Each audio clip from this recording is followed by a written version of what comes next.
নমস্কার বন্ধুরা, ঝর্ণা ঝুমা কিচেনে সবাইকে স্বাগত।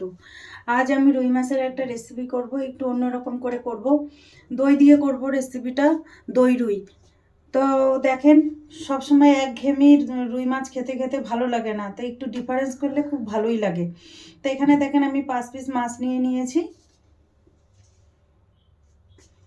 মাছে নুন মাখিয়ে নেব।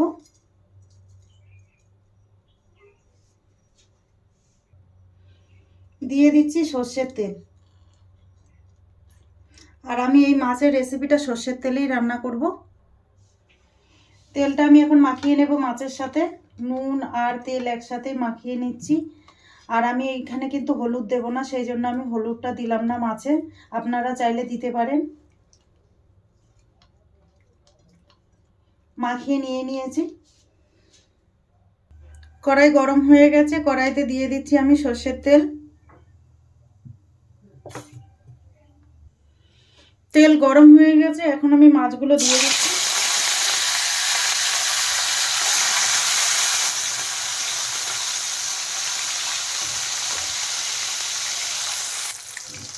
মাছগুলো পাল্টে দেব। আর আমি এই মাছগুলো কিন্তু কড়া ভাজবো না। আপনারা যদি ফ্রিজের মাছ দিয়ে করতে চান তাহলে মাছটা একটু ভালো করে ভেজে নেবেন।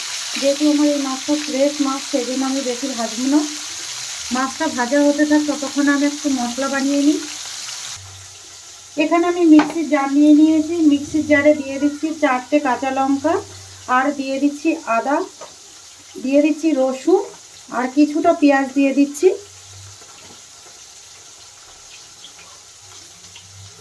এটা আমি এখন ভালো করে পেস্ট করে নেব।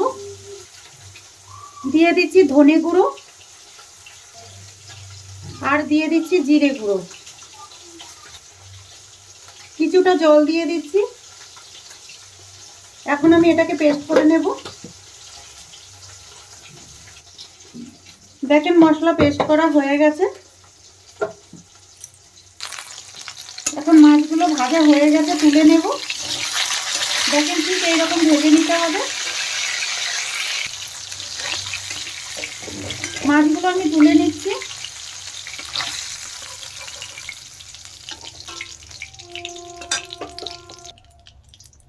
আরো কিছু মাছ বেঁচে আছে, সেইগুলো ভেজে নিচ্ছি।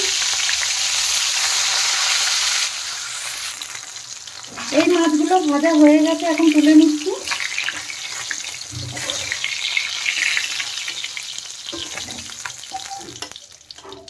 মাছ ভাজা দিয়ে তেলে দিয়ে দিচ্ছি তেজপাতা,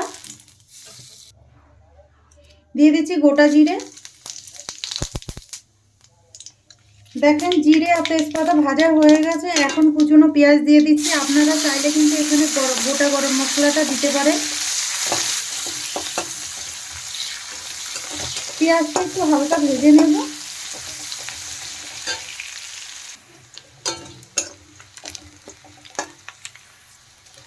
দেখেন পেঁয়াজ হালকা ভাজা হয়ে গেছে, এখন পেস্ট করে রাখা মশলাটা দিয়ে দিচ্ছি। মশলাটা দেওয়ার পরে এখন একটু ভালো করে নেড়ে দেব। আপনারা চাইলে পেঁয়াজ রসুন ছাড়াও কিন্তু এই মাছের রেসিপিটা তৈরি করতে পারেন। মশলাটা এখন ভালো করে কষিয়ে নেব।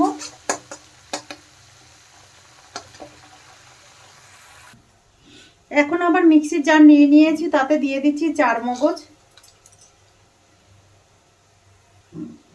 আর দিয়ে দিচ্ছি টক দই।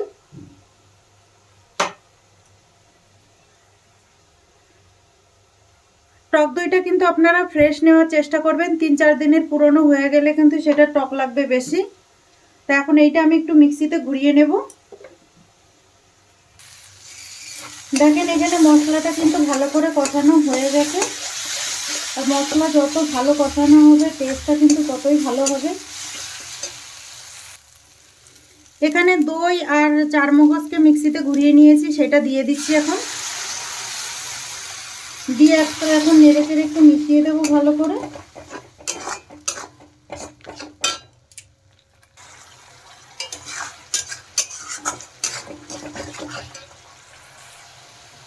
এখন আমি টেস্ট হিসাবে নুন দিয়ে দিচ্ছি,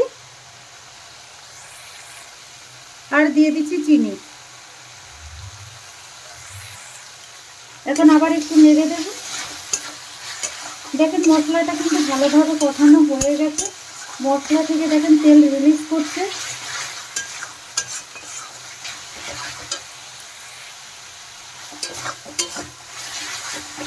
এখন আমি জল দিয়ে দিচ্ছি, পরিমাণ মতো জল দিয়ে দিয়েছি। এখন ঝোলটা একটু ভালো করে নেড়ে দেব। দেখেন ঝোল ফুটে গেছে। এখন ভাজা মাছগুলো দিয়ে দিচ্ছি।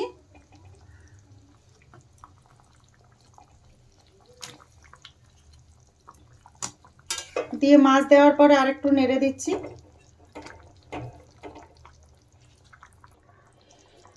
এখন মাছে দুটো কাঁচা পাকা লঙ্কা দিয়ে দিয়েছি, আর দিয়ে এখন ঢেকে দেব 5 মিনিটের জন্য।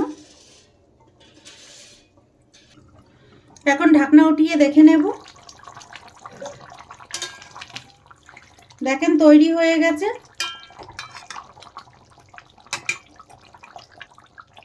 দিয়ে দিচ্ছি গরম মশলা গুঁড়ো,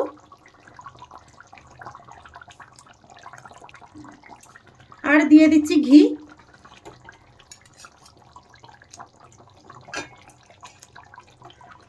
এখন আবার একটু নেড়ে দেব।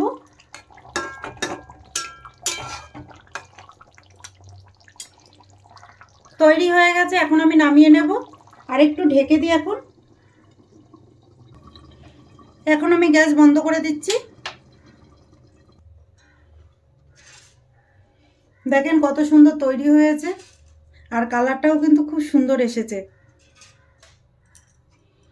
এখন আমি নামিয়ে প্লেটে নিয়ে নিচ্ছি।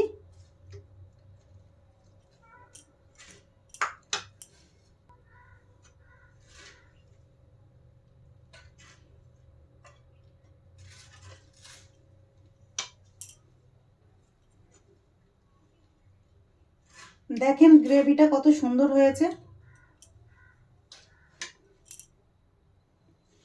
এই মাছের রেসিপিটা যদি আপনাদের ভালো লাগে তাহলে আমার চ্যানেলটাকে সাবস্ক্রাইব করবেন, লাইক করবেন, কমেন্ট করবেন, আর অবশ্যই শেয়ার করবেন।